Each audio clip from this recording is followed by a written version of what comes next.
서울시립과학관과 한국연구재단이 함께하는 토호과학 강연에 오신 여러분 모두 환영합니다. 저는 오늘 진행을 맡은 서울시립과학관의 최우식입니다. 모두 반갑습니다. 네, 민트초코님 안녕하세요. 세리별님 안녕하세요. 오늘 굉장히 날씨가 좋고 또 김은수님 안녕하세요. 아침 저녁으로 날씨가 좀 쌀쌀하고 또 길거리에 보면은 은행이 가득해서 가을이 물씬 느껴지고 또 한껏 다가온 것 같은데요. 사실 오늘 같은 날씨에 옷 한 벌 챙겨서 나들이 나가면 굉장히 좋은 날씨인데 이렇게 같이 참여해 주셔서 너무 감사드립니다. 그리고 또 추가적으로 오늘 이제 강연을 더 풍성하고 맛있게 만들어줄 서포터즈 친구들이 함께 했는데요. 안녕하세요. 네, 간단하게 자기소개 부탁드리겠습니다. 네, 안녕하세요. 저는 정상지 크리에이터 지모입니다. 안녕하세요. 저는 장혜원 크리에이터 행행입니다. 지모님 오늘 뭐하러 나오셨죠? 저는 오늘 중앙대학교 강동원 교수님의 태양광 강연을 들으러 나왔어요. 아, 그러시군요. 저는 저희 집에 태양 전지판을 하나 달러 나왔습니다. 그러면 태양광에 대해 더 자세히 아셔야겠네요. 네, 맞아요. 그래서 너무 기대가 됩니다. 네. 그래서 오늘 잘 부탁드리겠습니다. 서포터즈 친구들도 많이 기대를 하고 온 만큼 강연은 시작하도록 할 텐데요. 오늘은 태양광 에너지, 공짜 전기 만들기라는 주제로 강동원 교수님 모시고 얘기를 들어보도록 하겠습니다. 강동원 교수님은 중앙대학교 공과대학 에너지시스템공학부에서 재직 중이시고 차세대 에너지 변환 소재 및 소자 그리고 방막형 태양전지 등을 연구하고 계십니다. 그래서 오늘 강연에는 태양전지에 대한 오해도 조금 풀어주신다고 하니까 굉장히 유익하고 또 재밌는 강연이 될 것 같습니다. 그러면 큰 박수로 교수님 모셔볼까요? 안녕하세요. 안녕하세요. 안녕하세요. 반갑습니다. 네, 오늘도 먼 길 오셨는데 네. 오늘 강연 함께하는 기분이 어떠신지? 예. 이렇게 제가 평소에 강의를 많이 하고 하지만 이렇게 유튜브 생중계를 통해서 이렇게 많은 그 학생들을 만나서 제가 가지고 있는 어떤 준비한 내용들을 전달한다고 하니까 많이 또 기쁘고요. 또 설레고 그렇습니다. 네. 네. 제가 강연 자료를 이제 살짝 먼저 맛봤는데 오늘 뭐 태양전지뿐만 아니라 조금 심오한 이제 환경 문제도 조금 다루게 되잖아요. 그래서 많이 집중해서 들어주시면 감사하겠습니다. 강연 중간중간에 질문은 채팅으로 남겨주시면은 전달해서 답변 드리도록 하겠습니다. 그래서 많은 호응과 채팅 잘 부탁드리겠고 바로 강연 시작해볼까요? 네, 좋습니다. 네, 여러분 안녕하세요. 저는 중앙대학교의 강동원이라고 합니다. 네, 여러분들 제가 오늘 말씀드릴 내용은 이제 태양광 에너지인데요. 좀 많이 들어봤던 단어죠. 근데 부제가 좀 더 재밌게 공짜 전기 만들기 이렇게 제가 한번 만들어 봤어요. 네, 그래서 지금 우리가 에너지 대전환 시대에 살고 있는데 이때 우리가 조금 더 효율적으로 또 값싼 전기를 사용하는 것은 매우 중요하다 할 수 있겠죠. 그런 관점에서 우리 태양광 발전이 얼마나 중요한지 얼마나 기여할 수 있는지를 같이 한번 살펴보는 시간을 갖겠습니다. 네, 오늘 이제 말씀드릴 내용은 태양광 발전 기술이 왜 필요하냐, 그리고 그 기술이 가지고 있는 특성이 뭔지 같이 한번 살펴보고 우리 그 진행자분께서 말씀해 주신 것처럼 어느 정도 가지고 있는 오해들 같이 한번 짚어보는 시간을 갖겠습니다. 그리고 제가 말씀드린 공짜 전기 만들기가 어떻게 가능한지 우리 시장이 많이 지금 확보되어 있는 실리콘 태양 전지를 통해서 동작 원리를 간단히 살펴보겠습니다. 그리고 향후에는 이제 여러분들이 보기에 앞으로 더욱더 어느 태양전지 기술이 우리 시장을 지배할 수 있고 더욱더 우리의 생활을 바꿔놓을 수 있는지를 같이 한번 엿보는 시간을 가져보겠습니다. 네, 여러분 지금부터 한 약 4년 전이네요. 물론 올해에도 더웠는데요. 제 기억에 2018년도 여름은 정말 어마어마했습니다, 여러분들. 우리가 한 3도만 넘어가도 정말 덥다 이러면서 이렇게 우리가 에어컨을 많이 틀지 않습니까? 근데 이때 데이터를 보시면 여러분들 서울이 무려 거의 40도를 찍고 내려온 날이 있었죠. 홍천은 40도를 넘었습니다, 여러분들. 네.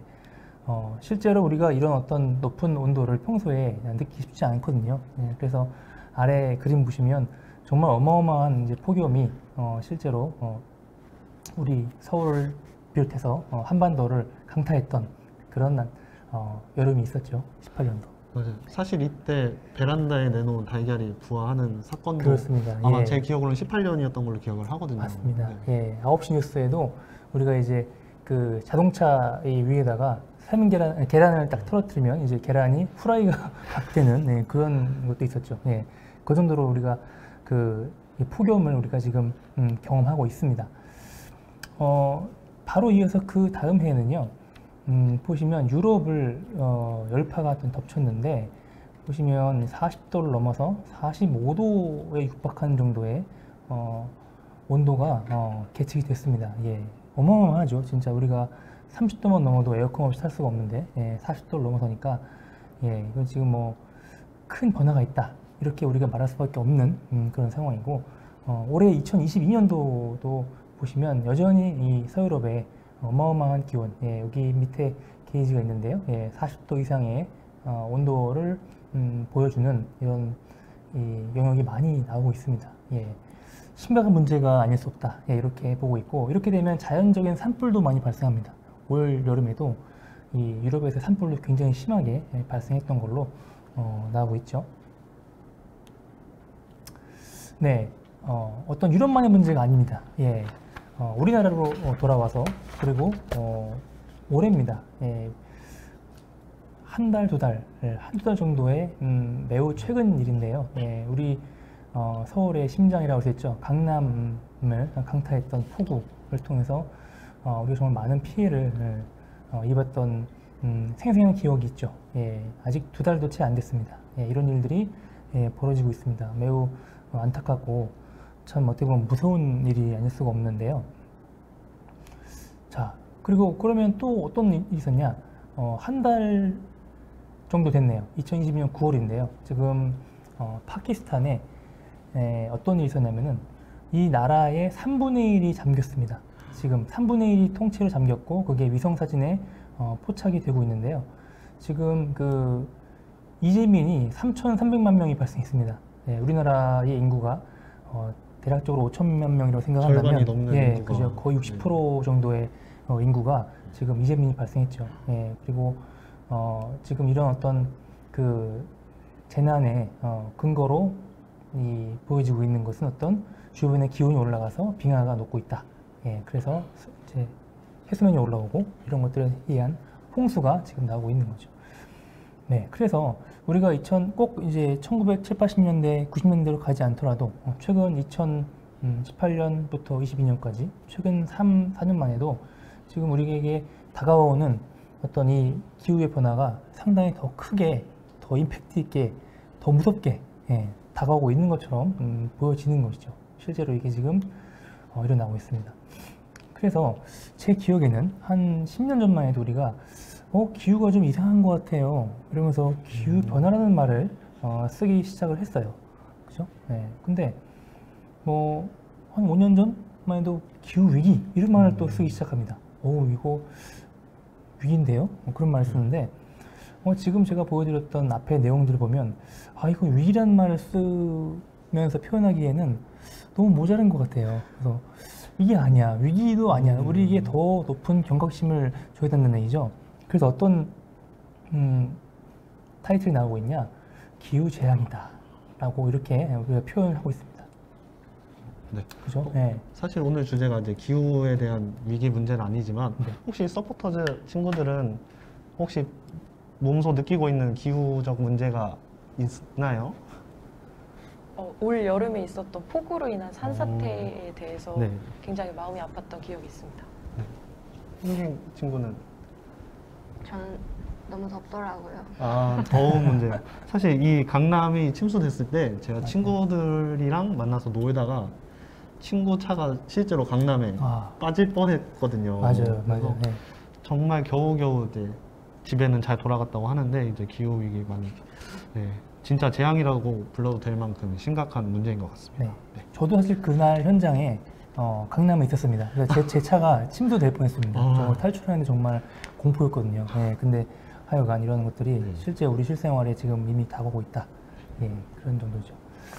그래서 우리가 여러분들 우리가 인터넷에 검색을 할 때 내일 날씨 이렇게 검색하잖아요. 근데 내일 기후 이렇게는 검색하지 않죠.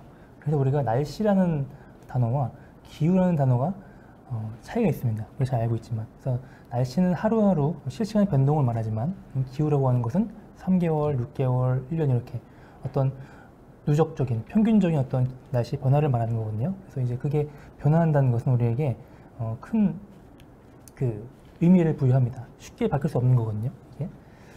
네, 그래서 최근에 이런 어떤 새로운 키워드가 등장을 하고 있죠. 전 세계적으로 이제 우리가 2050년까지 탄소 중립을 달성해야 하지 않느냐 이런 그런 내용들이 전 세계적으로 나오고 있죠. 그죠?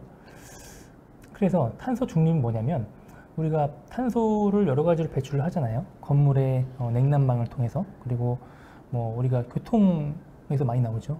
버스 그리고 자가용에서 많은 우리가 배출가스를 내뿜으면서 탄소를 우리가 내뿜고 있는데 그거를 뭐 다 제로로 하자는 얘기가 아니에요. 예, 쉽지 않죠, 그거는. 네. 예, 그래서 탄소를 배출하는 양이 있을 겁니다. 어마어마하겠죠.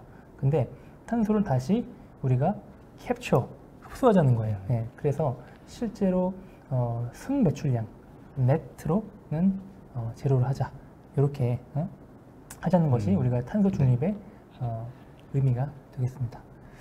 그리고 이제 RE100이라는 말도 우리가 언론에 나온 적이 있는데요. 그래서 이게 Renewable Energy 100% 하고 되죠. 신재생 에너지로 우리가 100%를 하자. 이런 내용도 나오고 있는 만큼 우리가 기존에 우리가 특히 석탄 화력 발전을 통해서 배출하는 어떤 탄소 배출이 어떤 우리가 에너지를 만들면서도 배출할 수밖에 없는 탄소인데 그런 것들을 줄여주는 것도 도움이 되겠다. 이렇게 보시면 좋을 것 같습니다. 네. 네, 그래서 우리가 이런 탄소 배출을 줄이기 위해서 우리 인류가 많은 고민을 해왔죠. 네, 그래서 보시게 되면 재생에너지 이렇게 나옵니다. 그래서 재생이라고 하는 말은 뭐냐면 우리가 쉽게 계속 다시 사용할 수 있는 뭐 그런 의미잖아요. 그래서 실제로 우리가 정의하기로는 지속적으로 채워지면서 고갈되지 않는 그런 의미를 말하고 있습니다.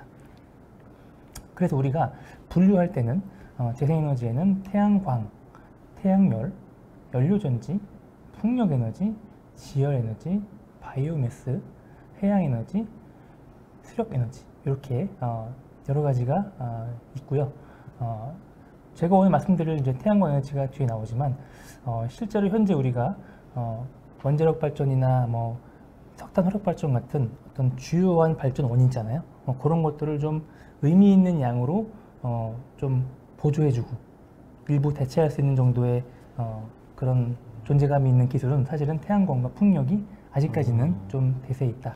이렇게 말씀드릴 수 있겠습니다. 여기 보면은 태양광하고 태양열 그리고 네. 해양하고 수력이 조금 비슷한 느낌인 것 같은데 그렇죠. 저희 사전 질문 중에 힘찬님 질문에 태양광 에너지와 태양열 에너지가 어떤 차이점이 있는지 질문을 해주셨거든요. 네.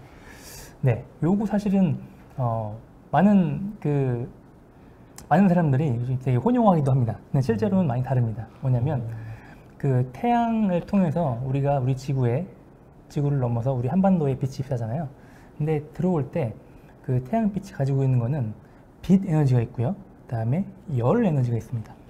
빛 자체에 있는 그 포톤, 그 광자라고 하는데요. 빛광자입니다. 빛광, 입자. 빛이 가지고 있는 입자가 가지고 있는 에너지 자체가 있고요. 그 다음에 열 에너지가 있는데요. 태양광은 뭐냐면 태양광이라고 해서 실제로 우리가 대부분의 태양 전지라고 하는 반도체 소자를 활용합니다. 그래서 반도체 재료를 활용해서 빛이 들어오면 그 반도체가 그 빛 에너지를 흡수를 해가지고요. 우리가 전기의 그 주요 입자인 전공을 만드는 거죠. 그래서 우리가 바로 쉽게 얘기하면 빛을 받자마자 바로 전기를 만들 수 있는 태양 전지를 활용하는 것이 태양광 에너지, 태양광 발전 이렇게 표현을 합니다. 반면에 태양열은 뭐냐면요. 실제로 태양빛에서 들어있는 열을 활용하는 거예요. 그래서 열을 우리가 그 열을 모읍니다. 그러니까 집열판이라고 해요. 어떤 쉽게 얘기하면 판넬이 있는데 거기에서 빛이 들어오면 거기에 들어있는 열을 집열을 해요. 그래서 그 열을 가지고 우리가 우리 온수나 난방에 활용하는 거죠. 기본적으로. 예, 그래서 기본적인 개념으로는 태양열은 우리가 빛을 받아서 바로 전기를 만드는 것이 아니고요. 기본적으로 열을 그대로 우리가 활용해서 난방 온수에 활용한다. 그런 개념이고, 반대로 태양광은 우리가 태양빛을 받자마자 바로 전기로 변환시키는 거예요. 에너지 변환, 이렇게 보시면 좋겠습니다. 태양 에너지를 다루는 두 가지 방법으로 그렇죠. 생각을 하면 좋겠네요. 네, 그렇습니다. 네, 그래서 자, 지금 주신 어떤 질문과 바로 연결되는 게 다음 슬라이드인데요. 태양광 발전은 햇빛을 받아서 광전 효과라고 하는 특성을 활용해서 바로 전기로 변환시킨다는 게 태양전지, 거기 요것이고, 이 특성을 보시게 되면 기본적으로 태양광을 활용하기 때문에 연료가 무제한입니다. 무제한. 그죠? 우리가 기본적으로 석탄 화력 발전을 보시게 되면 우리가 석탄을 해외에서 수입을 하죠. 그리고 이제 그게 만약에 가격이 올라가면 그러면 우리가 더 많은 돈을 주고 수입을 할 거 아니에요. 최근에 우리가 지금 무역 적자가 많이 발생하고 있는데 대한민국이 그것도 우리가 많은 에너지를 수입을 하는 데 들어가는 돈이 많이 들기 때문에 우리가 수출을 많이 하더라도 수입이 더 많아지니까 적자가 발생하는 것처럼, 그런 관점에서 우리가 무제한 연료를 쓴다는 점은 매우 큰 장점이 되겠죠. 그죠? 그래서 에너지를 우리가 독립할 수 있는 거죠. 다른 에너지 자원을 많이 가진 나라에 의존하지 않고. 그렇죠? 그 다음에 두 번째는 소음이나 공해가 없다는 것도 장점입니다. 우리가 예를 들면 석탄 화력 발전은 우리가 물을 끓여서 증기를 발생시키고, 증기가 증기압을 통해서 터빈을 돌려서 우리가 발전을 하잖아요. 그렇게 어떤 기계적인 부분이 있죠. 그래서 이제 가동도 해야 되고, 그렇게 하다 보면은 소음이나 공해 등이 발생할 여지가 있는데, 얘는 그냥 빛이 들어오면 그냥 바로 전기를 바꿉니다. 그래서 아무런 소음이나 공해가 없다는 거죠. 또 재밌는 점은 이게 빛을 받아서 낮에 빛을 받아서 발전을 하기에 유리한 시스템이기 때문에, 그죠? 그래서 기본적으로 우리가 전력 수요가 높을 때가 언제일까요? 한낮. 아무래도 그죠? 네. 사람들이 많이 활동을 할 때잖아요. 그때 우리가 전기를 많이 쓰게 되는데, 그때 태양빛이 많이 들어오죠.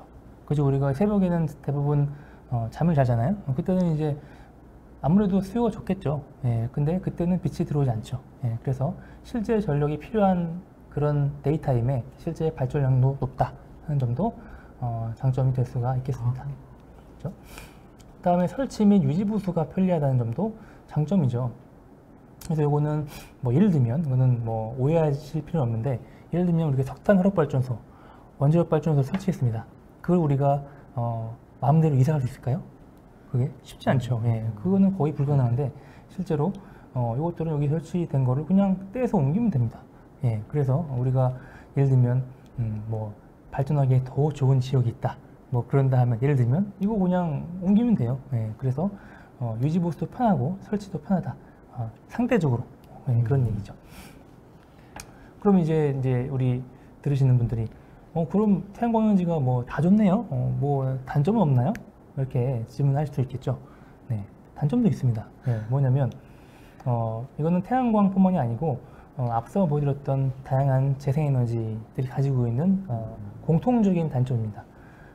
기상 상황이나 다양한 어떤 자연 환경에 따라서 발전량이 변화할 수 있다는 점이에요. 예, 더 쉽게 얘기하면 아주 맑고 햇빛이 강한 날에 비해서 비가 온다거나 눈이 온다거나 매우 흐리면 아무래도 태양빛의 세기가 약하겠죠. 예, 그러면 그만큼 전기로 바뀌어지는 쉽게 얘기하면 발전량이 떨어지게 될 겁니다. 풍력도 바람이 강하게 부는 지역이 있고 바람이 약한 지역이 있겠죠. 그럼 바람이 약하면 그만큼 그때의 발전량은 떨어지게 되겠죠. 예, 그런 어떤 가능성이 있다는 점.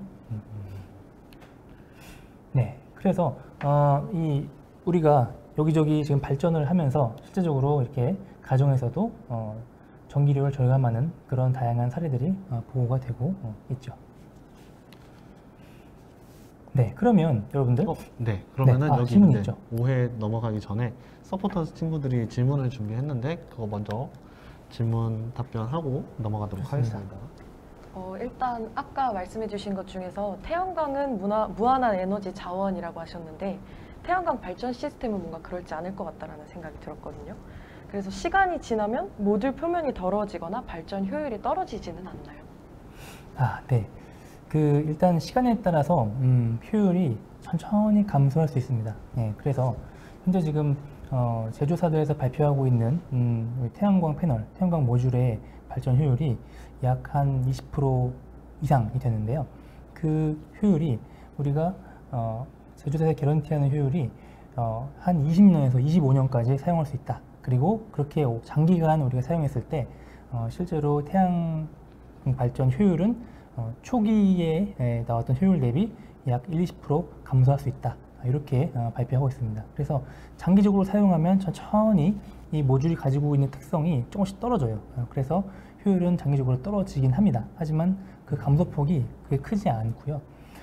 그러나 이제 아직 설치한 지 얼마 안 된 그런 새 모듈인데 그 위에 이제 예를 들면 뭐 흙모래나 흙먼지나 이렇게 뭐 그런 게 앉아 있으면 그 빛이 들어온 걸 가리겠죠. 예, 그러면 이제 그 부분은 이제 발전을 못 하니까 우리가 그 태양광 패널 이 표면을 청결하게 유지하는 것은 중요하다. 그렇게 보시면 되겠습니다. 다음 질문은 전력 수요가 높을 때 발전량도 높다라고 하셨는데 네. 태양광 발전 전력의 품질이 일정하지 않다고 들었어요. 이러한 전력 품질 개선을 위한 다른 기술들이 존재할까요? 네, 맞습니다. 그 태양광 발전은 좀 전에 우리가 그 단점에서 짚어봤던 것처럼 이제 간헐성이 있죠. 그래서 이제 발전이 좋았다 안 좋았다 하는데 그래서 우리가 그런 부분들을 보조할 수 있는 부분이 우리가 ESS라고 하는데요. 쉽게 얘기하면 대용량 배터리입니다. 그렇게 해서 우리가 발전량이 매우 잘 나올 때는 그 초과로 만들어진 전기를 우리가 배터리에 저장할 수 있는 거죠. 저장했다가 우리가 이제 실제로 전력 수요가 많이 필요한 시점에 그때는 또 전기세가 비쌉니다. 왜냐하면 수요가 높은 시간대니까. 그때 우리가 미리 저장해 두었던 발전했던 전기를 꺼내서 사용하게 되면 우리가 전기세를 절감할 수가 있겠죠. 예. 그래서 ESS라고 하는 그 저장 시스템이 굉장히 우리 신재생 에너지 이 에너지원에 조합이 되면 매우 효율이 올라갈 수 있다. 그렇게 보시면 좋겠습니다. 네. 다른 질문 있을까요? 네네네. 저희 우리나라보다 기후가 비슷한 일본도 우리나라보다 태양열 발전이 힘든 날씨를 가진 영국도 어느 정도 상용화가 됐다고 생각을 되는데 교수님이 생각하시기에는 우리나라가 왜 상용화에 가장 어려움을 겪고 있는 상용화에 어려움을 겪고 있는 가장 큰 이유가 무엇인지 말씀해 주시면 좋을 것 같습니다. 네. 지금 질문에 대해 굉장히 좋은 질문이고요. 그리고 그 질문을 조금 더 제가 바꿔서 이제 답변을 드리면 어떤 상용화는 이미 됐는데 실제로 우리 생활 속에 수용성 얼마나 많이 보급이 됐느냐 그렇게 표현한다면 우리가 유럽의 어떤 재생에너지를 많이 활용하는 국가들 그리고 뭐 기타 미국이나 일본에 비해서 중국에 비해서 보급량이 떨어지는 것이 사실입니다. 예, 그거는 여러 가지 원인이 있어요. 그리고 여러 가지 의견 차이가 있을 수가 있습니다. 요거 먼저 말씀드리고 제가 보는 이유는 일단 기본적으로 에너지의 대전환이거든요. 기존의 석탄 화력이나 원자력 시대에서 재생에너지 넘어가는 우리가 그런 어떤 과도기가 있기 때문에 좀 투자가 많이 필요한 부분이 있어요. 그래서 실제로 지금 우리가 태양광 발전소를 개인이 운영을 이제 하는 분들도 계실 거예요. 그래서 이제 투자를 해서 넓은 땅에다가 태양광 패널을 설치를 했는데 거기서 많은 전력을 만들 수가 있습니다. 근데 그거를 실제로 그 개인이 다 쓰진 않겠죠. 그걸 우리가 한전등에 계통에 연결을 해서 우리가 판매를 하고 그런 어떤 수익을 취하는 그런 구조도 많은데요. 지금 다양히 그 많은 그 부분에서 태양광 사업자들이 많은 패널을 이미 설치했어요. 그래서 그거를 발전을 하고 있는데 그걸 계통에 연계를 해야만 우리가 이제 활용할 수 있는 거죠. 근데 앞서 질문 주신 것처럼 이제 태양광 에너지가 역시 간헐성이 있죠. 발전을 잘할 때가 있고 못할 때가 있습니다. 변동성이 있다는 얘기죠. 그래서 그거를 그 변동성이 있는 에너지를 우리가 매우 안정적이어야만 하는 일반적인 계통에 연계하려면 그 안정화 시켜주는 부가적인 시스템이 필요했죠. 예, 그래서 그것이 이제 비용 투자가 많이 들어가는 거죠. 그래서 그런 어떤 보급이 좀 느리기 때문에 실제로 우리가 태양광 패널을 많이 설치할 수 있음에도 불구하고 그거를 활용하는 활용성이 조금 더 떨어질 수 있다. 예, 그렇게 보실 수 있어요. 그게 또 한 가지고 두 번째는 또 우리가 또 태양광에 대한 또 오해도 있는 것 같아요. 예, 태양광 발전이 가지고 있는 오해도 우리가 인식을 좀 바꿀 필요도 있습니다. 그래서 그런 부분들은 제가 요 뒤에 자료에서 또 말씀을 드릴게요. 네. 태양광 패널에 대한 특성을 설명해 주신 걸 보면은 사실 단점은 굉장히 작은 부분인 것 같아요. 그렇죠. 그럼에도 불구하고 이제 보급이 되지 않은 이유에 대해서 이러한 이유가 있는지는 처음 알았네요. 그리고 추가적으로 실시간 질문 하나만 부탁드리겠습니다. 실시간 채팅 질문인데요. 은은님께서 부지 확보는 어떻게 이루어지는지, 또한 설치할 때 일어날 수 있는 환경 파괴 문제는 어떻게 대처하는지 궁금하다고 하십니다. 네. 이거는 뭐 부지 확보라고 하면요. 지금 사실 우리나라가 우리가 배워왔잖아요. 어렸을 때부터. 우리는 이제 국토가 좁아서 설치할 데가 없다. 예, 그런 것이 일반적인 우리가 이제 생각이에요. 근데 부지 확보를 하면 뭐 사실 확보가 필요하다고 하면 확보를 해야겠죠. 근데 우리나라 같은 경우는 뭐 상대적으로 뭐 예를 들면 미국이나 중국이나 이렇게 영토가 광활한 나라에 비해서 부지가 뭐 좁겠죠. 예, 그래서 그 부지 확보는 실제로 이제 좀, 하지만 뭐 서울 같은 이런 어떤 비좁고 땅값이 비싼 데에다가 넓은 광활한 태양 발전소를 짓기는 어려울 겁니다. 그죠? 왜냐면 그게 뭐 안 맞을 거 아니에요, 비용이. 그래서 우리가 지방으로 간다거나 하면 또 이 부지 확보하기에 어떤 그 비용이 들지 좀 적게 드는 그런 부지를 선정해서 설치를 할 수가 있는 것이고, 혹은 이제 뒤에 제가 말씀드리겠지만 우리가 땅이 적다 하면 실제로 우리가 건축물을 우리가 굉장히 많이 보유하고 있죠. 그죠? 건축물의 옥상에, 그리고 이제 우리가 이 건축물의 외벽이나 창문에 태양광 패널 설치하게 되면 실제로 우리가 부지 확보에 대한 걱정을 많이 덜 수가 있습니다. 그렇죠? 그 다음에 또 하나 후속 질문이 있었는데요. 부지 확보 말고 또 하나 뭐였죠? 제네시스 X님께서 네. 태양광 패널을 크게 하나로 만들지 않고 사진처럼 조각조각으로 만든 이유는 무엇인지. 예, 사진을 이제 학생이 봤군요. 이제 태양광 패널 자체가 우리가 그 조각조각을 하는 셀이라고 해요. 셀, 그죠?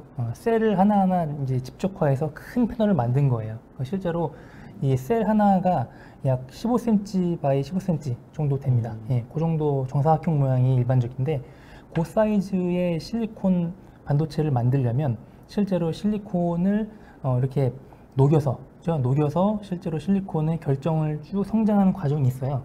그 결정을 성장하는 과정에 따라서 이게 뭐 그 규모가 있습니다. 4인치, 6인치, 뭐 8인치, 12인치 그 규격대로 성장을 시켜요. 그걸 우리가 그 실리콘 인것이라고 하는데, 인것을 성장을 하고 그거를 우리가 얇게 썰어서 만든 게 실리콘 그 기판이에요. 그렇기 때문에 그 기판 하나를 가지고 생산을 하게 되는데요. 그 하나만 가지고는 사실은 에너지가 그렇게 많이 안 나와요. 실제로 한 5W, 많이 나오면 6W 정도가 나오거든요. 그럼 우리가 실제로는 전기를 많이 사용하고 싶잖아요. 그러니까 이제 그 하나가 모자라니까 그걸 여러 개 붙여서 만들게 되는 거죠. 원재료의 생성에 대해서 물리적인 한계가 있다 그렇죠. 정도로 생각하면 돼요. 네. 그래서 지금 일단 시간 관계상 강의 먼저 진행을 하고 나머지 네. 질문들 진행하도록 네. 하겠습니다. 맞습니다. 네, 그래서 우리가 이제 태양광 발전에 대한 오해를 짚어볼 건데요. 아마 요거 들으시면 많은 질문들에 대한 일부 답변이 될 것 같아요. 예, 효율이 낮다고 하는 건데, 실제로 우리가 보시게 되면 약 20년 전에 발표되었던 내용인데요. 미국에 빛이 잘 들어오는 지역입니다. 여기에다가 우리가 그 공간을 이 160km 가로 세로 정도로 이렇게 되는 공간에다가 우리가 태양광 패널을 설치한다고 가정하는 거죠. 그죠? 그러면 이제 실제 이게 면적이 뭐 작진 않죠. 그래서 우리가 서울에서 대전까지가 대략 한 150km 될 건데, 그 정도의 가로 세로 길이를 설치하는 거니까 당연히 공간이 좁은 건 아니죠. 근데 그 공간에 만약에 약 10% 정도의 효율을 갖는 발전 시스템을 설치한다고 가정하자고요. 그렇게 하면 어떤 결과가 나오냐면요. 이 미국의 3억 명이 넘는 인구가 사용하는 모든 전기를 모두 만들 수 있다고 하는 게 발표가 된 적이 있었죠. 그죠? 재밌는 게 뭐냐면, 그럼 현재로 보자고요. 현재는 지금 태양광 발전 발전 효율 시스템의 요 값을 보면 거의 20%를 넘을 수가 있습니다. 그죠? 그러면 효율이 거의 2배가 됐죠. 그죠? 네. 그리고 또 하나는 뭐냐면, 요거는 이제 고정식 모듈이에요. 여기 사진 보시는 것처럼 이미 우리가 이 설치를 일정한 각도로 해놓은 거예요. 그래서 건드리지 않습니다. 네. 근데 뭐가 있냐면 추적식이 있어요. 추적. 그게 뭐냐면 우리가 해가 아침에 동쪽에서 떠서 쭉 올라가서 서쪽으로 지죠. 그러면 태양광 모듈도 그거를 보고 따라가는 거예요. 해바라기가 해를 네, 보는 것처럼 이렇게 해바라기처럼. 따라가게 되면 그만큼 우리가 실제로 이 고정식은 우리가 한쪽만 바라보니까 태양이 뒤쪽으로 넘어가면 빛이 거의 안 들어올 거 아니에요. 네. 그러면 이제 그때는 발전이 잘 안 되는데 실제로 이렇게 추적을 하게 되면 더 많은 발전량을 가져올 수 있겠죠. 그렇게 되면 좀 전에 저희가 서울대전 거리라고 하니까 우리 이 사회자분도 놀랬잖아요. 네. 그 먼 거리 했는데 실제로 우리가 효율이 2배가 올라가고 추적까지 하게 되면 더 효율이 올라가니까 실제로 면적이 서울대전이 아니고 그거의 절반 뭐 이하로 떨어질 수가 있겠죠. 예, 실제로 근데 그렇게 한다면 우리가 기존의 원자력 발전, 화력 발전 뭐 이런 거 다 하지 않아도 이론적으로는 모든 전기를 태양광으로 확보할 수 있으니까 큰 의미가 있다. 그래서 효율이 낮은 건 아니다. 이렇게 볼 수가 있는 거죠. 또한 태양빛을 우리가 이해를 좀 한번 해보자고요. 그러면 실제로 이게 우리가 무한 에너지원이라고 했는데 왜 무한하냐 보게 되면 실제로 우리 지구에 도달하는 태양광이 이만큼이에요. 10의 14승 킬로와트. 매우 큰 숫자죠, 그죠? 저 기준은 뭐 초 단위인가요? 아니면 뭐 시간? 그렇죠. 예, 하루? 이게 와트니까 실제로 아, 이게 와트니까 와트라고 하는 얘기는 이제 실제로 초당이에요. 네, 줄 일초에. 퍼 세컨드니까 네. 예, 초당 이제 이 정도의 킬로줄 이 정도 에너지가 도달하는 얘기고 이게 뭐 감이 잘 안 오죠. 너무 크니까 실제로 이게 어떻게 알려져 있냐면 전 지구인의 소비 전력의 1만 배가 이미 도달하고 있습니다. 감이 잘 안 오죠. 그래서 우리나라로 한번 줄여볼게요. 국내를 줄여보면은 10의 10승 킬로와트가 우리 대한민국의 땅에 도달합니다. 이게 얼마만큼이냐면 우리나라 전 인구가 소비하는 소비 전력의 100배예요. 100배. 이미 100배의 전력이 우리 대한민국 땅에 햇빛이 도달하고 있어요. 그러면 우리가 이론적으로 그냥 따져보면, 그죠? 그냥 고민 한번 해보면 뭐냐면 효율이 몇 프로가 되면 전체 에너지를 커버할 수 있을까요? 1%. 그렇죠. 네. 1%만 우리가 전기로 바꿔주면 기존에 있는 뭐 원자력 발전, 화력 발전, 무슨 발전이 그게 다 쉰다고 해도 가능한 거죠. 네. 그러니까 근데 현재 효율이 얼마? 현재 우리가 20% 이상의 효율을 이미 달성했죠. 그러니까 이게 효율이 우리가 낮은 게 절대 아니다. 그렇죠. 이렇게 엄청난 에너지가 이미 계속 실시간으로 버려지고 있어요. 우리는 이걸 이용하지 않는 거죠. 우리가 이거를 이용하게 되면 우리가 효율을 낮다는 말을 하기는 너무 많은 에너지다. 네, 그렇게 보시면 됩니다. 또 하나 이제 우리가 그 오해 중 하나가 전자파가 많이 나온다. 이런 이제 오해가 있는데요. 그리고 유해물질이 있지 않냐. 이런 어떤 그 오해도 있죠. 실제로 근데 우리가 많이 지금 보급하고 있는 실리콘 기반의 태양광 발전 모듈은 실리콘 자체가 뭐냐면요. 규소라는 건데요. 그냥 우리 일상에 있는 돌이에요. 모래. 예, 그런 거 활용하기 때문에 재료가 그냥 우리가 뭐 돌이 유해하지 않잖아요. 건물에도 많이 쓰는데 그죠? 예, 그러니까 유해한 물질이 아니고 물론 그 안에 0.1% 정도의 매우 극소량의 비율의 그 납이 있습니다. 예, 왜냐하면 전력을 확보해서 생산해서 꺼내야 되니까 전기를 잘 통하는 물질이 필요하죠. 그래서 이제 그 납이 있는데 이거는 기존에 뭐 우리가 쓰는 가전제품에도 있는 거예요. 그 정도의 비율은. 그러니까 우리가 실제 환경영향법을 그런 기준이 있습니다. 기준을 통과했기 때문에 우리가 사용할 수 있는 거고요. 네. 그리고 사전 질문에 이제 바즈매니아님이 네. 태양광 패널을 이제 설치하고 제작하는 과정에서 오히려 환경에 좋지 않을지 질문을 주셨었거든요. 네네네. 우리가 실제로 뭐 실리콘 기반의 뭐든지 요 태양광 패널을 만들 때 실제로 사실 그 기본적인 어떤 전력 소모가 있겠죠. 예를 들면 실리콘 원재료를 계속 정제해서 고순도의 실리콘을 만들고 그걸 가지고 이제 실리콘 다양한 공정을 활용해서 결과적으로 실리콘 태양전지가 나오기 때문에 전력 생산이 전력이 들어가죠. 만드는데. 근데 그 전력은 어디서 나와요? 또 그러면 전력은 화력 발전이나 원자력 발전을 만들었겠죠. 네, 그러니까 당연히 그걸 생산할 때 어느 정도의 탄소 배출은 있다고 할 수 있겠죠. 그죠? 네, 왜냐면 화력 발전으로 만든 전기가 우리가 썼다면. 근데 반대로 원자력 발전을 했다면 원자력 발전은 탄소 배출이 없다고 알려져 있으니까. 네. 어쨌든 간에 만들 때 어느 정도의 탄소 배출이 없다고 할 수는 없어요. 근데 하지만 그걸 만들어 놓은 제품 우리가 실제로 설치해서 20년, 25년간 사용하면서 계속 클린 에너지를 만들잖아요. 네. 그러니까 실제로 우리가 그 만들 때 배출했던 탄소 배출보다는 실제로 탄소 배출을 줄이는데 더 많이 기여하고 있다. 이렇게 보시는 것이 좋겠다. 예. 네, 그렇고요. 그래서 전자파도 보시게 되면 일상에서 우리 많이 쓰고 있는 휴대용 안막이나 뭐 전자레인지보다 낮아요. 그죠? 왜냐하면 이 태양전지라고 하는 거는 빛을 받아서 전기를 만드는데 나오는 게 DC예요, DC. 직류. 직류라고 하는 거는 시간에 따라서 전류가 변화하지 않기 때문에 그런 어떤 DC는 전자파가 나오지 않습니다. 예, 그래서 물론 여기 약간의 발생하는 거는 우리가 이 DC를 AC로 바꿔주는 인버터가 필요해요. 왜냐면 우리가 가정에서는 주로 AC를 많이 쓰죠. 220V AC. 그러니까 변환 과정에서 약간의 전자파가 발생하지만 이 값을 보시면 우리가 전자파가 심하네요 라고 말하기에는 좀 그렇죠. 그렇습니다. 그리고 이제 많이 나오는 얘기는 아니지만 가끔 눈부심을 유발한다는 말도 있어요. 예, 이 태양광 패널이 왜냐면 앞서 보셨던 그림에서 우리가 아파트의 베란다나 이런 창문에 설치하는 경우도 있기 때문에 거기를 눈에 보이니까 쟤 때문에 눈이 부신 거 아니야? 막 그런 생각을 하는 경우도 있는데 태양전지라고 하는 거는 기본적으로요.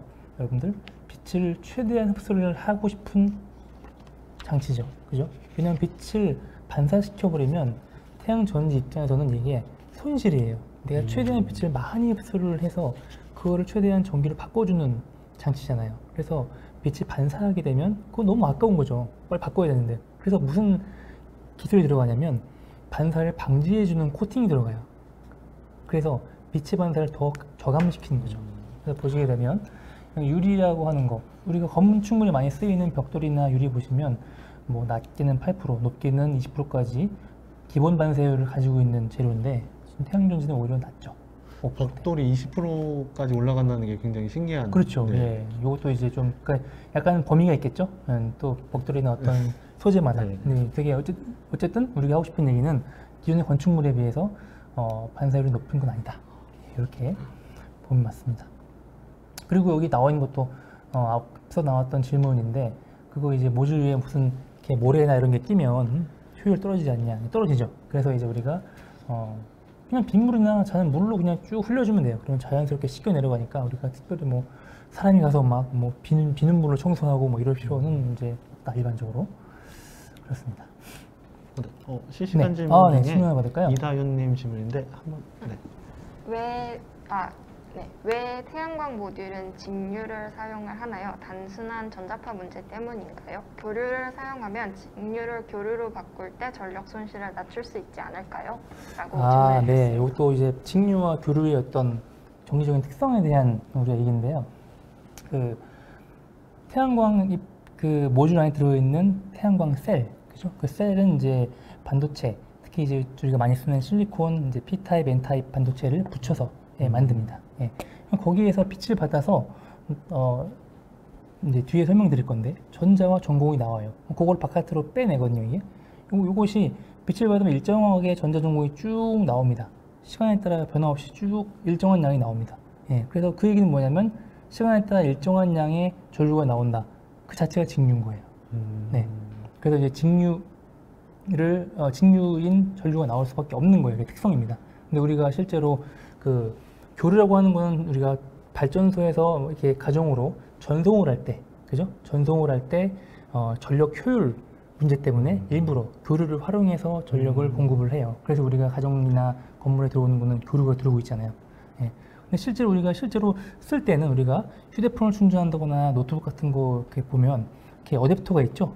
이렇게 뭉뚱하게 생겨가지고 보게 되면 써 있어요. 이게 뭐 5V DC 이렇게 돼 있죠. 실제로 그 AC로 들어온 교류를 다시 DC로 바꿔서 써야 돼요. 실제로 우리 가전제품이 DC로 쓰는 경우가 많거든요. 예, 그래서 또 다시 바꿉니다. 그래서 교류라고 하는 거는 우리가 가정집에서 전기를 공급받기 위해서 교류로 넘어오기 때문에 그런 것이고 실제로는 변환이 필요하다. 그렇게 보시면 좋겠습니다. 네. 네, 그러면 다음 장 가겠습니다. 네, 그리고 이제 앞서 나온 우리 또 질문이 나왔던 내용과 연관되는 내용이에요. 그래서 이제 우리나라가 너무 면적이 좁은데요. 그런 말 많이 듣잖아요. 근데 실제로 보시게 되면 우리가 2030년까지 정부에서 세웠던 목표가 약 30.8 기가와트입니다. 이 정도의 용량을 좀 만들고 싶은데 이 정도 만들려면 약 480 제곱킬로미터 정도의 부지가 필요해요. 예, 적지 않은 면적인데 이게 어느 정도의 면적이냐면 국토의 0.4%입니다. 0.4%. 예. 근데 이미 우리가 국토의 0.5%가 뭘로 쓰이고 있냐면 골프장입니다. 예. 골프장에서 이미 이런 면적을 차지하고 있습니다. 그죠? 예. 그래서 영토가 우리가 좁아서 태양광을 못하는 건 아닌 거죠. 그러니까 설치를 하려면 할 수 있는 거죠. 예. 물론 이제 오해하시면 안 돼요. 골프장을 다 없애고 거기에 태양광 합시다. 뭐 그런 얘기는 아닙니다. 예. 오해하시면 안 되지만 우리가 영토가 없는 건 아니다. 이렇게 그냥 이해해 주시면 되고, 그 다음에 그 다음 장 보시면 더 재밌는 건데요. 그럼 이제 골프장도 있어야죠. 골프장에 하면 안 됩니다. 그럼 어디다 할 겁니까? 또 이런 질문을 할 수 있겠잖아요. 그러면 실제로 우리가 건물 위에 우리가 옥상이 엄청난 면적이에요. 실제로 이게 지금 따져보면 약 600제곱킬로미터가 나옵니다. 예, 그럼 앞서 우리가 필요했던 약 480 정도보다 훨씬 더 많은 면적이 이미 건축물의 옥상에 이미 있어요. 그러니까 그 얘기는 별도의 부지 확보가 필요가 없을 수 있는 거죠. 앞서 또 질문했지만 부지 확보 어떻게 합니까? 이렇게 하는데 그냥 건물 위에 설치하면 되는 겁니다. 예. 그렇게 할 수 있다는 것이고요. 예. 그래서 우리가 면적에 대한 이슈도 우리나라에서 크지 않다. 예. 그렇게 볼 수가 있죠. 그리고 이제 건물 옥상만이 아니고 실제 우리가 창호나 유리나 이렇게 이런 데도 설치할 수 있어요. 그 내용도 제가 뒤에 따로 말씀드리겠습니다. 자, 그럼 이제 조금 한 스텝 깊게 들어가 볼게요. 왜 이제 그 태양빛을 받으면 전기가 나와요? 라고 하는 질문을 할 수 있겠죠. 그래서 보게 되면 우리가 아까 태양에서 들어오는 거는 빛과 열이 있다 그랬죠. 그죠? 열 말고 우리는 빛을 활용해서 전기를 만드는 거잖아요. 그래서 빛이라고 하는 거는 이제 기본적으로 입자의 파동입니다. 이렇게 보시게 되면 이렇게 입자의 파동이 굉장히 빠르게 진동하는 큰 에너지를 갖는 입자가 있고, 그 다음에 입자의 이 진동이 느려서 파장이 긴 빛도 있어요. 근데 우리가 이제 여기 보시면 자외선, 이런 말 들어봤죠, 그죠? 네. 자외선은 뭘까요? 에너지가 강하죠. 그래서 우리가 피부에 선크림을 바르는 것도, 왜냐면 에너지가 강하기 때문에 우리 피부에 손상을 일부 가할 수가 있죠. 그래서 이제 자외선 빛의 세기가 강한 부분이고, 그 다음에 가시광은 뭐냐면 요 가시라고 하는 우리가 한자의 의미를 생각하면 우리 사람 눈에 보이는, 네. 그죠? 우리가 빨주노 파남보, 여기 가시광선이고요. 이쪽이 에너지 세기가 제일 세죠, 그죠? 그래서 이쪽 빛을 잘 활용하는 것이 태양전지에 중요하다고 볼 수가 있겠고, 그 다음에 이제 그 뒤쪽에 근 적외선이 있습니다. 그러니까 이제 적외선 범위가 굉장히 넓어요. 근데 이 가시광 쪽에 붙어 있는 게 가까울 근자에 써가지고 근 적외선이다 이렇게 되는데, 이쪽은 이제 상대적으로 에너지가 낮아요. 왜냐하면 이런 물리적인 수식이 있습니다. 왜냐하면 빛의 파장과 그 빛에 있는 광자가 가지고 있는 에너지가 반비례하는 거예요. 그죠? 다시 얘기하면 이제 자외선은 파장이 짧죠. 네, 그래서 에너지가 큰 거죠. 그리고 이제 이 근적외선은 파장이 길죠. 이렇게 길기 때문에 에너지가 작은 거죠. 그래서 우리가 적외선을 활용한 피부 미용이나 원적외선 같은 거 활용해서 피부 미용에 쓰는 경우도 있어요. 이게 이제 에너지가 작아서 우리 피부에 큰 손상을 가하지 않는 거죠. 네, 그런 원리가 있습니다. 그래서 이런 게 있고, 그래가지고 우리가 공짜 전기는 왜 나옵니까? 라는 또 이런 질문이 나오잖아요. 어떻게 공짜입니까? 보게 되면 기본적으로 연료가 무한으로 들어오죠, 그죠? 연료가 무제한인 거 공짜로 들어오죠. 근데 그 빛이 들어오면 이 실리콘이라고 하는 반도체가 이 빛을 흡수를 해요. 흡수를 해서 우리 전기 입자의 핵심인 전자, 이 마이너스를 띠고 있는 전자하고 플러스 그 극성을 띠는 전공, 영어로는 홀이에요. 얘는 일렉트론이고, 일렉트론과 홀, 전자 전공을 만들어내는 거죠. 만들어져요. 그죠? 기본적으로 전기라고 하는 게 뭐냐면 전자가 흐르면서 에너지를 주는 거니까 이 입자를 만든다는 얘기죠. 근데 만들었으면 이게 끝이 아니고 얘가 나와야죠. 나와야 우리가 쓸 거 아니에요? 나오려면 얘를 양쪽으로 분리를 해야 돼요. 그러니까 전자는 이쪽 이 네거티브 N타입으로 나가고, 그 다음에 요 플러스는 플러스 쪽으로 나가줘야 돼요. 그러니까 분리를 하는 거죠. 분리를 해야 바깥으로 이렇게 쭉 지나가서 사용할 수 있는 거죠. 그러니까 분리를 해서 수집한다. 이렇게 보시면 돼요. 근데 그러면 모든 게 다 들어와서 다 바뀌냐? 그렇지는 않습니다. 재결합 소멸이라는 게 뭐냐면, 우리가 이제 빛을 받아서 전자전공이 만들어졌는데 그게 매우 짧은 시간 안에 다시 전자전공이 만나서 결합해서 소멸돼 버려요. 없어지는 거지. 왜냐면 우리 자연계는 우리가 모두 안정한 상태로 돌아가려는 성질이 있습니다. 그래서 이제 빛을 받으면 약간 익사이트 스테이트로 이렇게 에너지가 약간 불안정한 상태로 올라와 있어요. 그죠? 근데 이제 금방 이제 자연적으로 돌아갑니다. 안정화되는데. 그래서 그 빠른 시간 안에 빨리 전하를 양 플러스 마이너스 이 양극으로 분리해서 여기까지 도달한 전자만 바깥으로 꺼내 쓸 수가 있는 거죠. 예, 그래서 태양전지 효율이 뭐 50%, 70% 이렇게 안 되는 이유가 그죠? 이렇게 이렇게 손실이 있다는 점. 그래서 여기 이제 실제로 단면도를 보여드리는 거예요. 실제로 우리가 이 태양전지 셀 하나를 이렇게 생겼는데 얘를 잘라서 단면을 보면 이 보라색 부분이 뭐냐면 이 전하를 분리시켜주는 전기장이 생겨요. 그래서 전자는 밀어주고 전공은 당겨주고 한 이런 분리시켜주는 힘이 존재하거든요. 그 힘 때문에 이 전자 전공이 이 양쪽으로 분리가 돼서 이렇게 슉 나와서 여러분의 스마트폰을 충전할 수가 있는 거죠. 이 그림 보시면 여기 뒤에 이 뒤쪽에 써 있는 게 나와 있는 게 스마트폰 뒤에다가 태양전지를 만들어 놓은 거예요. 그죠? 이제 그림이 좀 웃기죠, 그죠? 너무 옛날 제품인데 실제로 최근에 나오는 그 신제품에도 이런 부분 게 달려있던 게 출시된 적이 있어요. 근데 이제 인기가 없었기 때문에 사람들이 모르지만 네, 실제로 내가 이제 어디 야외 활동을 하는데 지금 배터리가 없어. 그러면 이걸 뒤집어가지고 이렇게 창가에 놓으면 실제적으로 이제 태양전지로 휴대폰을 충전할 수가 있는 거죠. 네? 그래서 이렇게 생겼어요. 제가 아까 말씀드린 대로 가로 15cm, 세로 15cm 이렇게 이 정도의 크기로 생산을 많이 합니다. 그리고 하나가 이제 약 5W, 6W 정도밖에 안 되기 때문에 우리가 많이 생산하기 위해서 이렇게 약 한 60개 정도의 그런 셀을 이렇게 붙여서 이렇게 패널이라고 하죠. 우리가 실제로 이제 모듈이라는 말을 좀 더 맞는 표현인데 모듈을 만들어서 이렇게 실제 우리가 아파트 베란다나 아니면 공터에 이렇게 설치를 할 수가 있는 거죠. 그래서 셀이 모듈로 이렇게 집적화한다. 이렇게 보시면 되겠습니다. 그래서 제가 이제 이 태양광 박람회에서 찍어온 제품이에요. 그래서 실제로 이게 모듈을 써 있는데 약 265W 써 있죠. 조금 더 최근 제품은 약 360W 정도가 나오는 정도죠. 그러니까 이제 실제로 전력을 많이 만들 수 있다. 이렇게 보시면 됩니다. 네, 그러면 이제 그 태양전지 효율이 앞서 이제 언급드렸는데 20%입니다. 이렇게 말씀드렸는데 더 올라갈 수 없나요? 왜 효율이 뭐 30%, 50%는 안 될까요? 라는 질문도 나올 수가 있겠죠. 이제 보시게 되면 물론 제가 20%라는 효율이 낮다고 하진 않았죠. 네. 높은 효율입니다. 충분히. 근데 어쨌든 그냥 숫자만 보면 우리는 아쉽잖아요. 왜 50%가 안 됩니까? 네. 예, 그러면 이제 면적이 좁아지니까. 그죠? 근데 보게 되면 실제로 우리가 반도체에는 이 밴드갭이라고 하는 중요한 값이 있습니다. 이 반도체 소재만 가지고 있는 고유한 값이에요.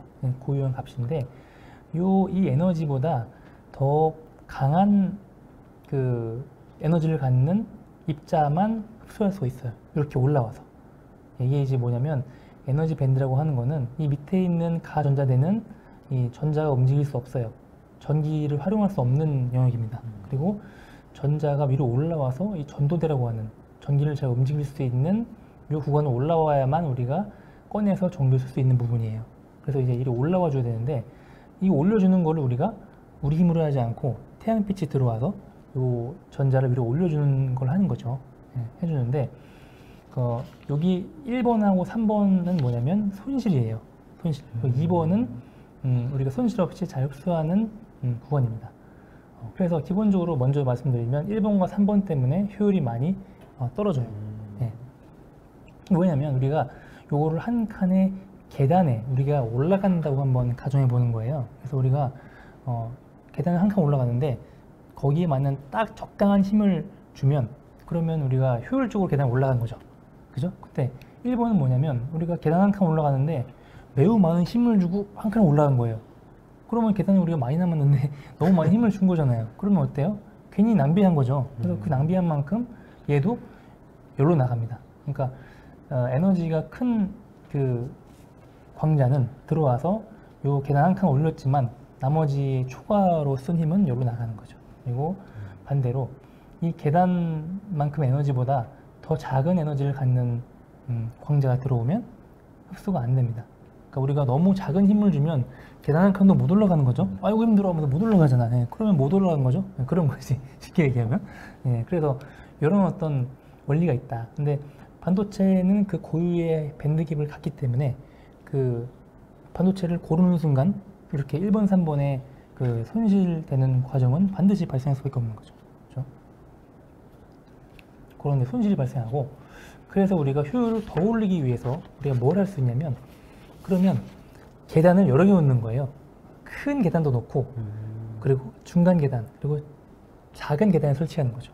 그러면 우리가 밴드갭을 좀 전에 계단에 비유했잖아요. 그래서 이제 이 빛이 에너지가 큰 이제 빛 에너지는 앞에 있는 큰 계단이 흡수하는 거예요. 큰 계단이. 그러면 앞에서 보여줬던 이런 열로 나가는 부분이 적겠죠. 그죠?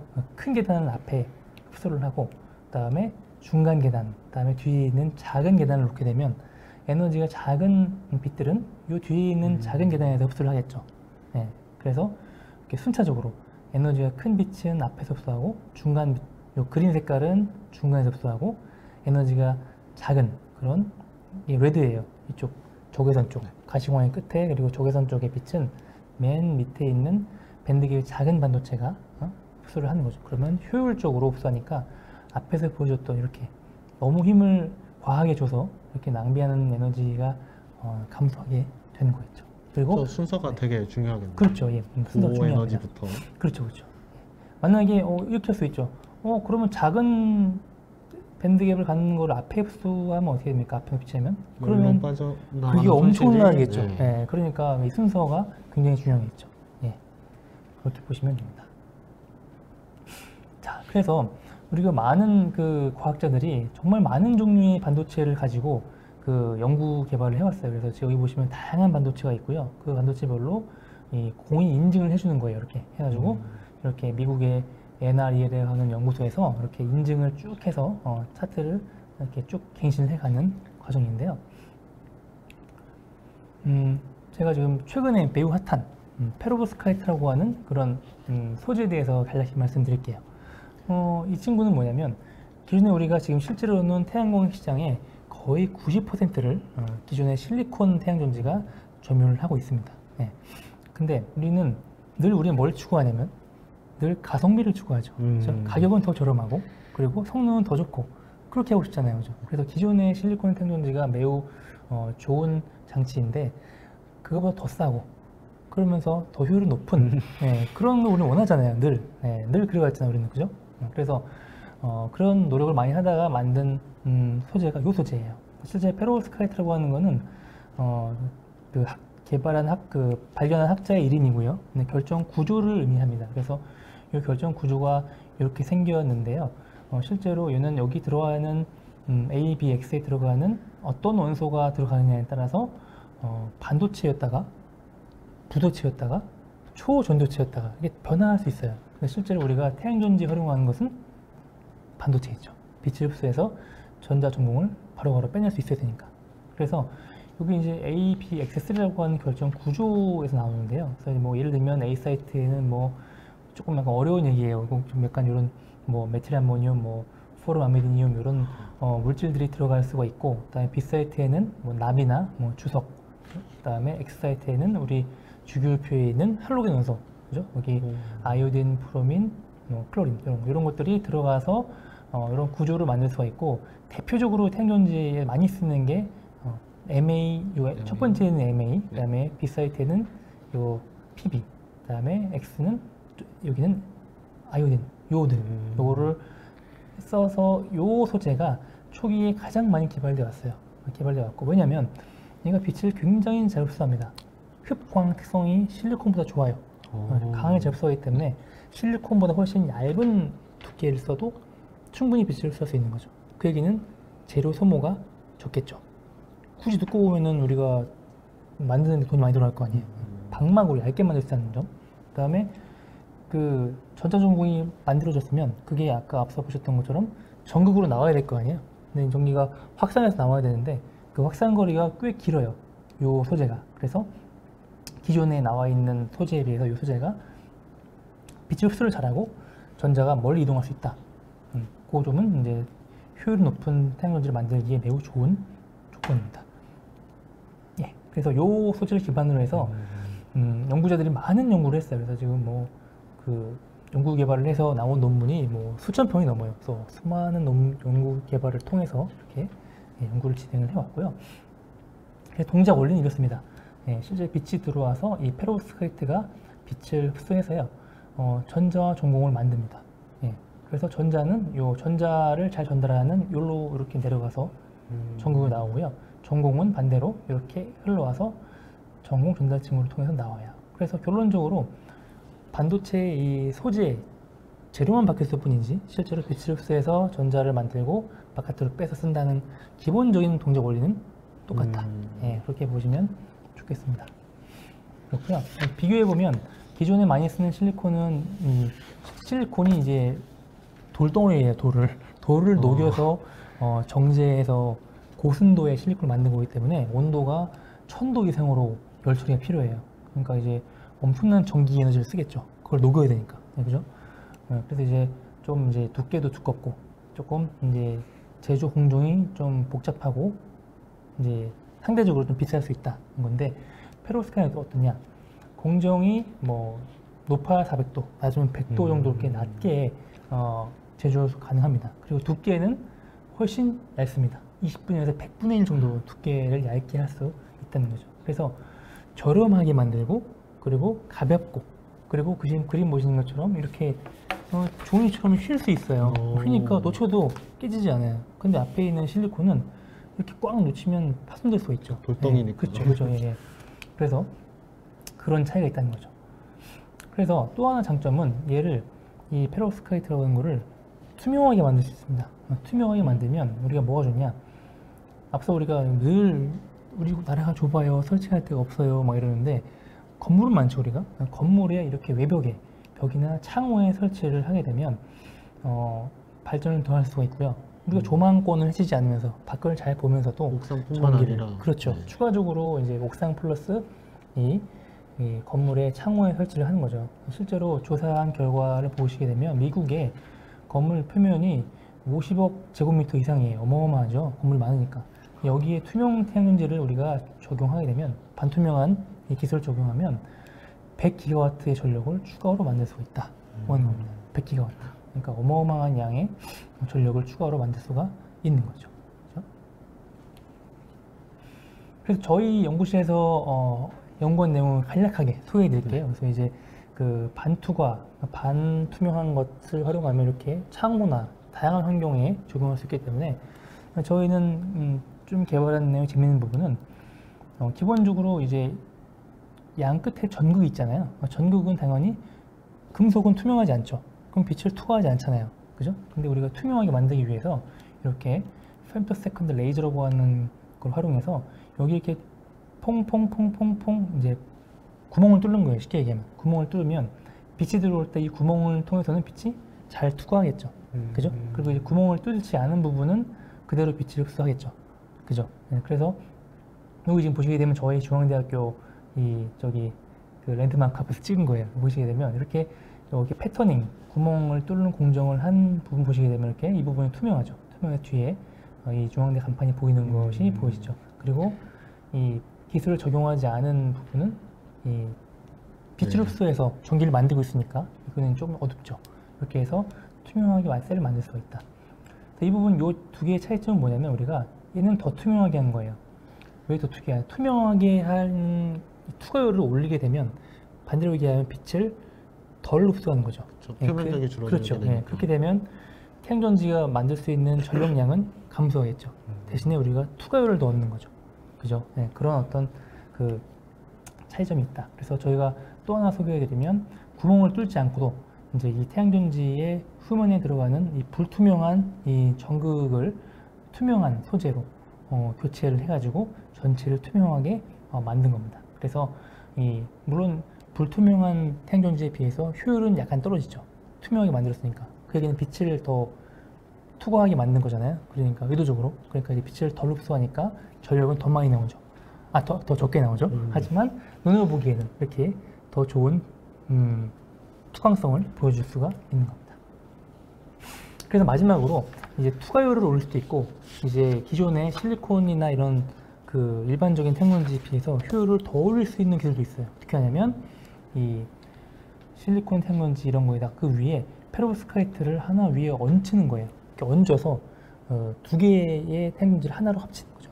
합치면 뭐가 되냐면 앞서 보신 것처럼 이 밴드 갭이 큰 페로브스카이트 반도체가 앞에서 그 하이 에너지, 높은 에너지를 흡수를 해주고 그다음에 이제 밑에 있는 하부에 있는 실리콘 전지가 밴드 갭이 작기 때문에 더 낮은 에너지의 빛을 이제 흡수를 하게 되는 거죠. 이렇게 서로 나눠 먹게 하는 거예요. 자기 역할을 잘 하는 거죠. 그러면서 더 넓은 태양광 빛을 다 흡수를 할 수 있겠죠. 네. 아까 소개해 주셨던 거를 실제 따로 적용하는 나누지 거죠. 않고 그렇죠. 하나로. 그렇습니다. 예, 그렇게 하고 또 하나 좋은 거는 전압이 올라가요. 전압은 뭐냐면 우리가 건전지를 여기에도 보면은 우리가 건전지 두 개를 넣습니다. 1.5V짜리 건전지를 두 개를 넣으면 몇 볼트가 나올까요? 되게 더하니까 3V죠. 예, 마찬가지로 여기도 태양광지 두 개를 붙였으니까 직렬로 붙이기 때문에 얘랑 얘가 가지고 있는 전압이 두 개가 더해지면서 이론적으로 그래서 더 높은 전압이 나오니까 결론적으로 더 높은 효율을 달성할 수가 있다.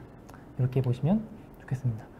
자, 그래서 여러분들 이제 요약 한번 할게요. 그래서 제가 오늘 말씀드린 내용은 발전 기술이 태양광이 왜 필요하냐, 그리고 이제 특성 말씀드렸고 안전성이 안 좋거나 유해하다 그런 거는 일부 잘못된 오해가 있다는 점. 그다음에 우리는 무한한 연료를 활용해서 계속 전기를 만들 수 있는 공짜 전기가 태양 전지를 통해서 나올 수 있다. 그런 점이고요. 그다음에 최근에 아주 그 상용화를 할 수 있는 그런 노력을 많이 하고 있는 차세대 태양 전지로서 페로브스카이트라고 하는 소재가 주목을 받고 있다. 그걸 활용해서 반투과한 제품도 만들어서 우리 건물의 외벽에 설치할 수가 있다. 그런 겁니다. 이게 가성비를 더욱더 끌어올릴 수 있고 우리 환경에 더욱더 널리 적용할 수 있는 기술이기 때문이죠. 네, 여기까지 하겠습니다. 오늘 강연 정말 재밌어가지고 질문도 생각보다 많이 올라왔는데 네, 시간 관계상 맞아요. 질문을 다 못했어요. 맞아요. 혹시 오늘 강연 해보시니까 어떠셨나요? 네. 오늘 이렇게 그 생각보다 실시간으로 이렇게 올라오는 질문이 너무 많아가지고 저도 저것들 다 답변해줘야 되는데 하다 보니까 이게 너무 시간도 없는데 이게 이 제가 강의한 내용이 좀 그 모자라서 이게 더 많이 설명하고 싶은데 조금 아쉽고요. 다음 기회가 있으면 또 제가 많은 설명을 더 드리면 좋겠습니다. 네. 또 어떻게 또 기회를 만들어서 네. 더 이제 심도 깊은 강연을 준비해 주시면 좋을 것 같습니다. 예. 그래서 친구들도 이제 서포터즈 친구들도 사실 질문을 준비를 해왔는데 시간 관계상 못하게 됐어요. 그래서 조금 아쉬운데 오늘 강연 참여한 소감이 어떻게 될까요? 저는 강연을 듣기 전까지 그저 작은 태양판으로 얼마나 많은 정보를 얻을 수 있을까 하는 선입견들이 있었는데 오늘 강연에서 교수님께서 태양광 발전에 대한 여러 가지 오해를 풀어주시고 원리와 전기를 만드는 방법까지 설명해 주셔서 굉장히 유익했던 시간이었습니다. 네. 저는 페로브스카이트라는 소재도 처음 알게 됐고 투명 전구 같은 조금 최신 동향 같은 것들을 알 수 있는 시간이었던 것 같고 정말 이렇게 옥상에 설치할 수 있는 그런 미래가 머지않은 것 같아서 제 꿈을 이룰 수 있을 것 같습니다. 꼭 꿈이 이루어지길 바라겠습니다. 그래서 마지막으로 이제 교수님께서 이제 네. 진로를 고민하는 학생들에게 한 네네. 말씀만 해주시고 마무리하도록 하겠습니다. 네.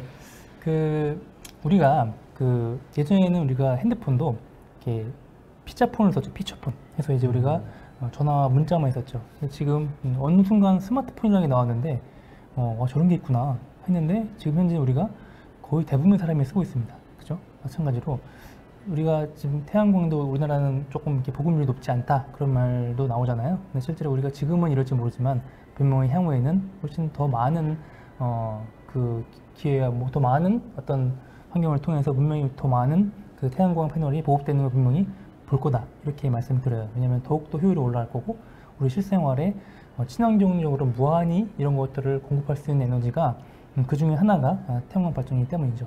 그래서 과학은 계속 발전해요. 그래서 우리는 여러분의 훌륭한 우리 그 아이디어와 창의적인 어떤 그 기술 개발이 더 필요해요. 그래서 여러분들이 조금 더 이런 어떤 친환경 에너지 분야에도 좀 관심을 가지고 열심히 또 해주시고 하면 우리 대한민국의 그 과학기술도 발전하고 더 좋은 기술을 더 빠른 시일 내에 우리 실생활에 사용할 수 있겠다 이렇게 보여집니다. 화이팅! 네, 감사합니다. 뭐 기후위기 속에서 이제 기후를 파괴하지 않는 기술 발전이 최대한 빠르게 이루어졌으면 좋겠고요. 이제 사실 1시간이 조금 넘었어요. 지금 5분 오버 됐는데 맞아요. 1시간 5분 동안 5분 조금 넘게 함께 해주셔서 감사하고, 사실 오늘 15번째 강연인데 3기가 끝이 나서 다음 강연부터는 또 새로 소요과학 강연 4기가 시작이 됩니다. 그래서 채팅 통해서 이제 링크 이벤트도 하고 있으니까 많은 참여 부탁드리겠고요. 저희는 이제 2주 뒤 10월 15일에 음악을 담은 건축이라는 주제로 찾아뵙도록 하겠습니다. 그럼 다 같이 인사할까요? 네.